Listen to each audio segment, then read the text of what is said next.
নমস্কার দাদা, আমরা এসেছি জীবন মরণ লাইফ ইন্স্যুরেন্স দক্ষিণ মির্জাপুর পাদাবাড়ি কল্যাণ সেন্টার সমিতি থেকে। কার বাল ছিঁড়ে বুঝা বানতে আইছো?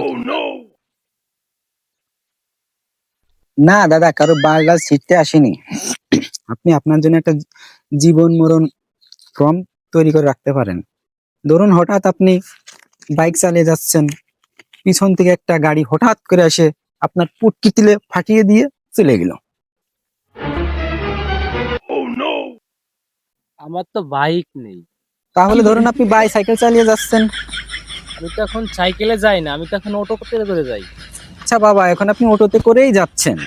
এখন তো আমি বাসা থেকেই বেরোই না। শালার গাড়ি মারানি তোর পাশার ভিতরে এমন ধরে চোখ ছুড়ে মারবো যে সারা জীবন 100 মিটার দিয়ে টানে বের করতে পারবি না। নিজে মলাম রে।